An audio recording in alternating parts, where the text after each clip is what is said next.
आज कोई बेहतरीन यूनिवर्सिटीज की बात करे तो दिमाग में आते हैं ऑक्सफोर्ड, येल और कैम्ब्रिज जैसे नाम। लेकिन एक कमाल की बात बताऊं, करीब 1500 साल पहले कहानी कुछ और ही थी। क्योंकि तब भारत में थी एक ऐसी यूनिवर्सिटी जो आज दुनिया की सबसे पुरानी यूनिवर्सिटीज में से एक है, नालंदा। नालंदा शब्द 3 शब्दों से बना है, न प्लस आलम प्लस दा। इसका मतलब है एक ऐसा उपहार जिसकी कोई सीमा ना हो। वाकई जैसा नाम वैसा काम। इस यूनिवर्सिटी में ज्ञान का भंडार था। यहाँ सिर्फ धार्मिक ग्रंथ ही नहीं बल्कि लिटरेचर, थियोलॉजी, लॉजिक, मेडिसिन और फिलॉसफी जैसे कई सब्जेक्ट्स पढ़ाए जाते थे। और तो और हर सब्जेक्ट का भरपूर ज्ञान देने के लिए बनाई गई थी 9 मंजिला लाइब्रेरी, जिसमें 1 लाख 2 लाख नहीं 90 लाख से भी ज्यादा बुक्स और मैन्युस्क्रिप्ट्स थी। ये यूनिवर्सिटी 700 साल तक दुनिया को सीख देती रही, लेकिन नालंदा ने कई बार हमलों की मार को भी झेला।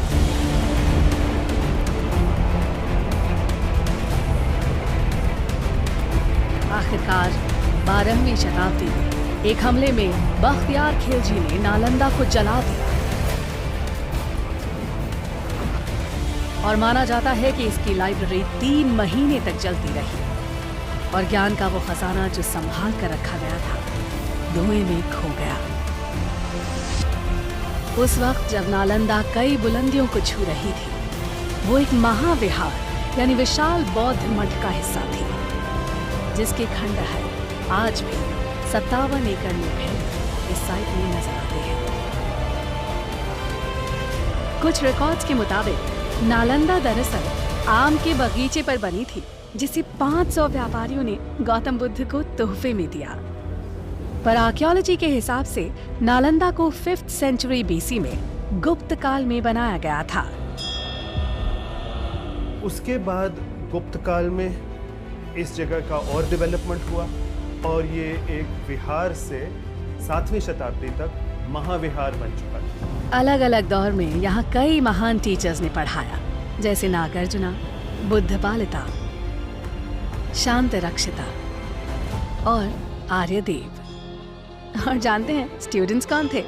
चाइनीज ट्रैवलर ह्यूंग सांग जैसे कई लोग जो दुनिया भर से यहाँ खींचे चले आते थे। यहाँ पर पूरे विश्व से, चीन से, म्यांमार से, श्रीलंका से अनेक प्रांतों के लोग इस जगह पर शिक्षा ग्रहण करने के लिए आया करते थे इस महाविहार में। लेकिन इस सब के बावजूद नालंदा वक्त की मार को नहीं झेल पाई। इसीलिए डॉक्टर अब्दुल कलाम की पहल से नालंदा ने एक मॉडर्न इंटरनेशनल यूनिवर्सिटी के रूप में फिर से जन्म लिया। नालंदा जैसी यूनिवर्सिटी इस बात का सबूत है कि भारत का ज्ञान सदियों से दुनिया को रोशन कर रहा है। हम उम्मीद करते हैं कि वक्त एक बार फिर करवट लेगा और बेहतरीन एजुकेशन की तलाश करता हर इंसान कहेगा, इट हैपेंस ओनली